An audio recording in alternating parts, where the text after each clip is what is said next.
the Japanese were very, very good from an engineering point of view of taking something that was being used successfully in Europe and adapting it to use in the Pacific. They were very good at that. It didn't work that way the other way around. I'm not even sure the Germans, who had this great reputation for engineering and aeronautical engineering, I don't think they ever adapted anything that the Japanese were using successfully in Europe. Things were totally different. The weather was different. The manufacturing expertise in Germany was totally different from that in Japan. And so there were different situations, none of which seemed to work very well in the United States. I learned to be very proud of the fact that the designers and manufacturers were smart enough to stay away from the design situations and that they were using successfully in Germany, because they didn't work in the United States.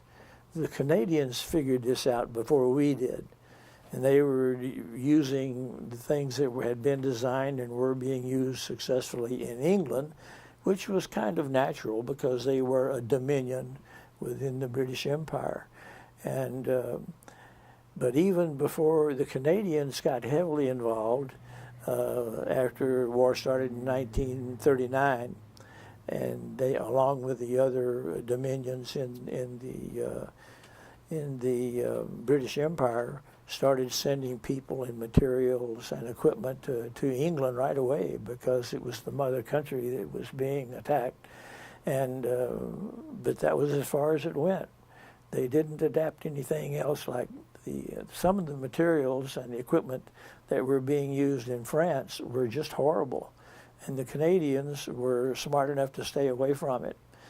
The French aeronautical industry, after the Germans defeated France, the French aeronautical industry almost disappeared. They finally got back into it once America was attacked by the Germans. The French finally started getting, the Free French started getting equipment from the United States, and not just equipment, but procedures and formations of aircraft that would do various things in the air. They totally dropped what was being done in Europe and became almost an adjunct to the American Air Force. There were people in France who weren't very proud of this, like General de Gaulle. He was not our best friend by any means. But the manufacturers, even before the war started, were already copying and buying through license materials and equipment and methods of doing things in the air that were popular in the United States, which is one reason the American Airlines became dominant all over the world, because the other countries were not doing the things that were popular to make their equipment popular and their methods popular.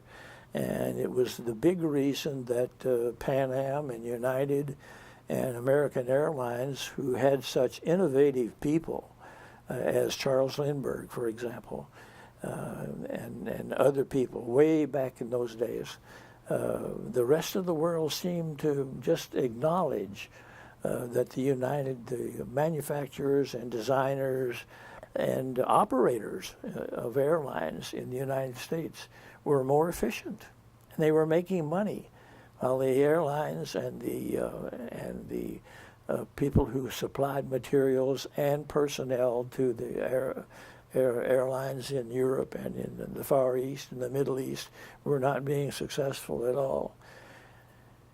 Big example were the French. The French had several manufacturers who built beautiful airplanes. They were just gorgeous airplanes, but they didn't make money. The American Airlines had the advantage of several manufacturers here in our country that were all making money. It's a huge advantage. If you can't make money in any industry, you're not going to be doing it very long.